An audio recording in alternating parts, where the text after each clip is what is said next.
Hi, I wanted to talk to you about journaling and how this is something that we can do to make ourselves feel better, to be more mindful, to really connect to how we're feeling in the moment. It's also a really good way of getting thoughts and feelings out, getting them out of us and onto the page as a way of, of releasing them, of letting them go, and also of processing them. So often when we write something down, it allows us to get a different perspective. We can read back what we've written, and it might help us to think differently about the situation or how we're feeling about things. I think when we talk about journaling, often it perhaps sounds more um, difficult or more intellectual or time consuming than it actually is. It can simply be getting a piece of paper and a pen and just kind of thought dumping, just putting your feelings, your thoughts down onto paper. It doesn't need to be in full coherent sentences. It could be words. You can do bullet points as well if you prefer to do that. You can make it more of an occasion and a ritual. So for example, I have a book.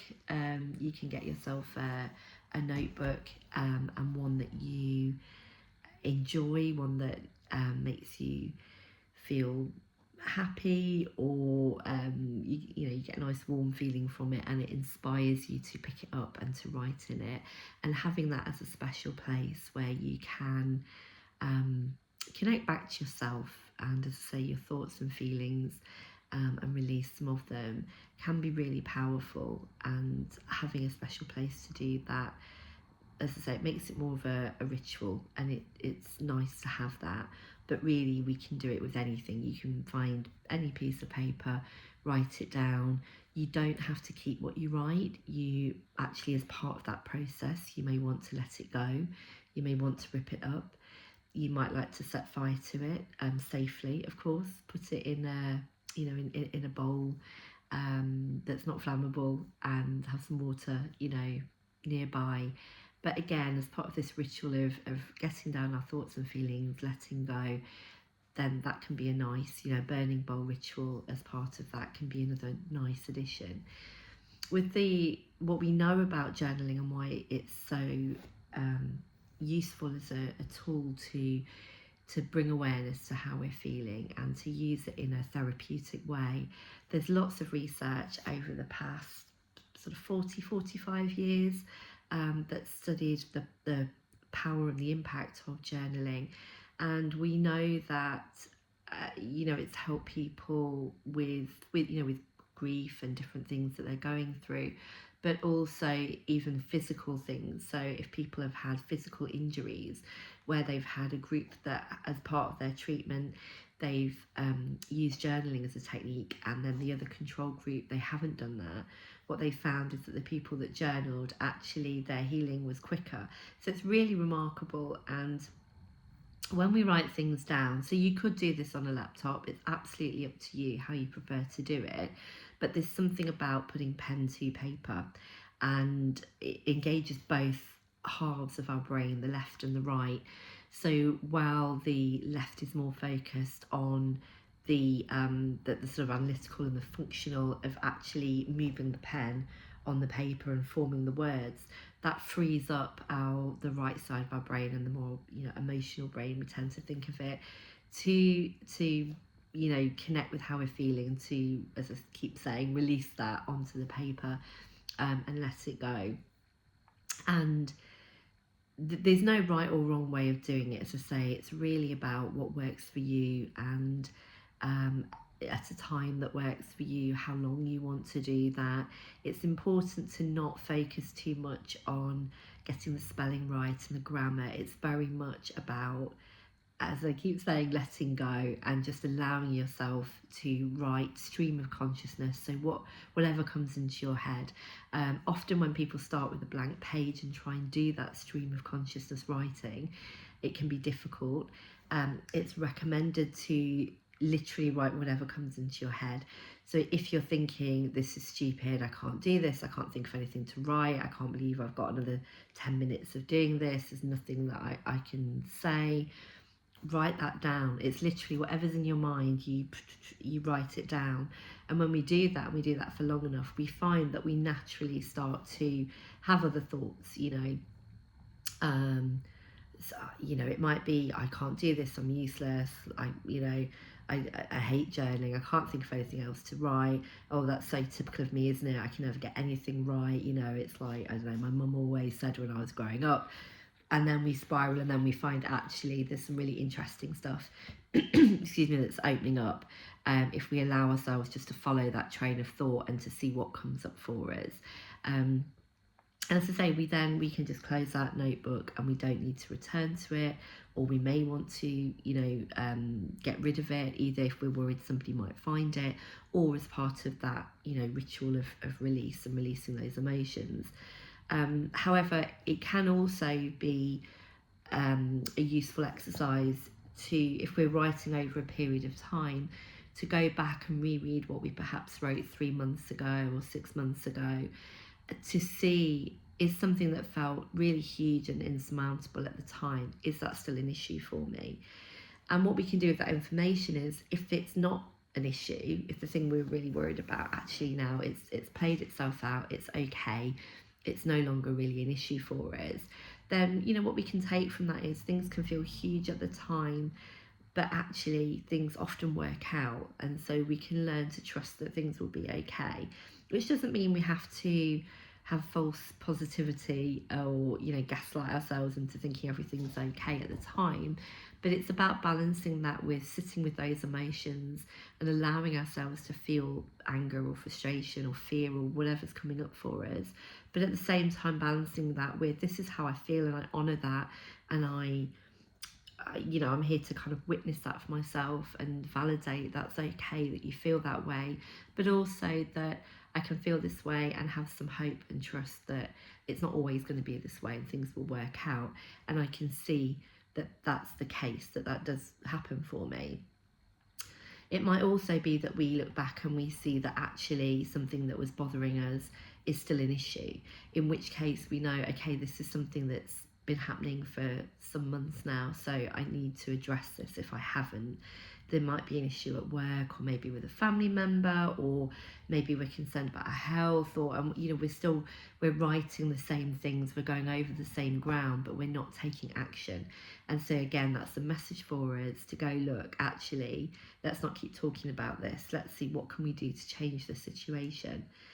So it's a really, really useful tool, and it's something that I personally have used for many, many years, decades. I'm somebody that, kept a diary and journaled as a teenager. Less so, I think, in my 20s. I then kind of got back into it in my 30s during a difficult period of time, where I was navigating leaving an abusive relationship, and having that as a tool to just put down those thoughts or have somewhere to write things, to stop myself, perhaps from reaching out. Sometimes, even if people aren't good for us, we find that we have, it's often called a trauma bond. You keep going back to this person, or you really want them to understand how you're feeling, and you think, if I can just get through to them, then they're going to see how their behaviour is and things will change. And it doesn't. They know exactly how they're behaving, they understand the impact on you. So having another place to put those thoughts down, to write the words that you want them to hear, but that will fall on deaf ears, to have those conversations, or to write how, angry you are, how sad you are. It can be really, really helpful, to do that with whatever we're dealing with. That's just an example from my life in the past. And it can also just be useful to, to reflect on, how are things in your life. People often keep a gratitude journal, so we can incorporate that. What are you grateful for today? And it can be, I can turn on a tap and I have clean drinking water, and not everybody does. Or things have been really difficult, but I have a friend who always checks in with me, and I'm so grateful for that. Whatever it is, maybe we I don't know, went for a coffee, and somebody gave us a voucher, or I don't know, bought a magazine just before, and then we got a voucher for the coffee place we were going to, and we saved some money, and we're like, wow, that's amazing, I'm really grateful for that. And often when we practice gratitude and we start to notice these things, we feel better, and we often feel like we're attracting more of that to us because we're noticing it more, we're noticing the good. And we've previously had a video and session that Deborah did on gratitude, so you can always go back to that. But that is something that you can incorporate into your journaling. But really, it's more, as I say, it's just a tool about connecting with how you're feeling, what's happening for you, and it allows you to get it out of your head and onto paper, and that's really, really helpful. So there is lots of research that this does help. It's not just a woo-woo thing. There is science that backs it up, why this works.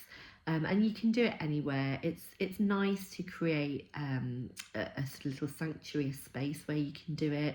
Perhaps set aside time each day to do it. There's a book called The Artist's Way by Julia Cameron, and she talks about this idea of morning pages. So her recommendation, and what a lot of people from that have then recommended, is doing it first thing in the morning. And that's so that when we first wake up and we're kind of in that state of coming out of unconsciousness, we're in that dreamlike state, and we're transitioning to being fully alert and awake and conscious, that often that's a good time to capture some of those thoughts and feelings when we're still in that space. And she recommends writing for 20 minutes a day. And again, this stream of consciousness, whatever comes up, you write it down. It may be for some of us that's not practical. We may prefer to write at the end of the day and sort of process what's been happening that day. It might feel that 20 minutes is too long. I lead a monthly therapeutic journaling session where I live, and we tend to journal for 20 to 30 minutes, and actually that's a good amount of time for people. Most people don't find that they've finished after 10 minutes. They find that 20-30 minutes is about the right amount of time. But if you are new to it, just give yourself 5 minutes, or give yourself 2 minutes. Just say, right, I'm going to set the timer for 2 minutes, and I'm just going to dump whatever comes into my brain on the paper, and then you might find that actually you want to continue. So I recommend giving it a try. Let us know how you get on with it. Is it something that's new for you, that you're trying for the first time, or is it something that you found has been useful throughout your life? Do let us know. And also for the social media for this month, and every month actually, not only for this month, but particularly for this month, you'll find lots of journal prompts. So again, if you find that the sort of stream of consciousness and just writing whatever comes to your mind is more difficult to get you started, you will, if you go back and you look at our social media posts, you'll find many journal prompts that have been shared, and then you can use those to start you off as well. But let us know how you get on, and happy journaling.